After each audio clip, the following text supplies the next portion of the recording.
Société, grève générale des enseignants, chasse à l'homme à travers le pays.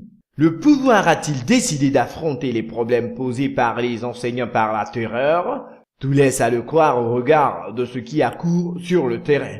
Les enseignants de Côte d'Ivoire en grève générale depuis plus d'une semaine à l'appel de leur syndicat essuient une situation de terreur. Partout dans le pays, deux de nos camarades ont été arrêtés aujourd'hui à Montézo dans le département d'Alépé. Ce sont Guy Abouké, secrétaire général de la sous-section du SILEG, et le camarade Diomondé Messaga, secrétaire à l'organisation. Au moment où je vous parle, tous les autres camarades se mobilisent pour exiger leur libération. Notre camarade Koné Bassirima, au lycée moderne de Bonois, a été encerclé à son domicile par les FRC. À Divo et à Dzopé, les forces de l'ordre ont investi les villes et les établissements scolaires. Les camarades vivent pratiquement dans la clandestinité à cause de la chasse à l'homme organisée.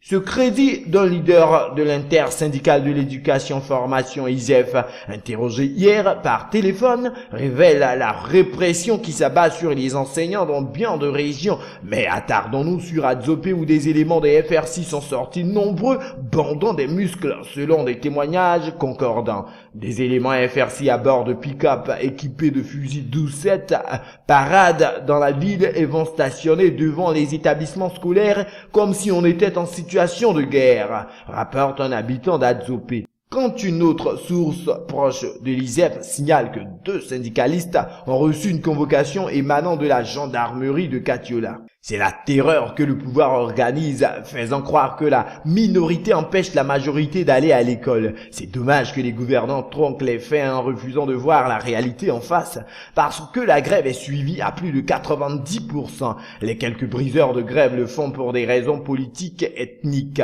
dénonce un autre responsable syndical. Ces scènes de terreur dénoncées par les grévistes ne concernent pas uniquement l'intérieur du pays.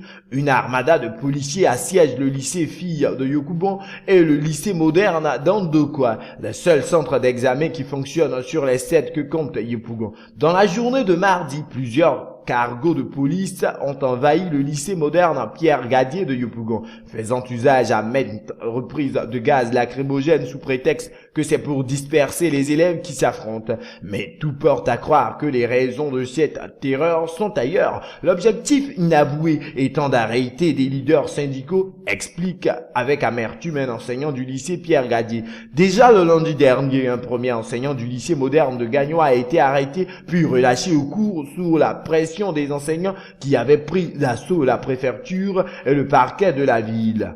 Toujours ce lundi, un autre enseignant du lycée Pierre Amondi d'Adjamé a été arrêté. Ce dernier, jusqu'à hier, en fin de journée, était toujours dans les liens de la détention. La normalisation des salaires en 2013 et la bonification indiciaire sont notamment les revendications à l'origine du mot d'ordre de grève de l'ISEP de 10 jours renouvelables après la première séquence.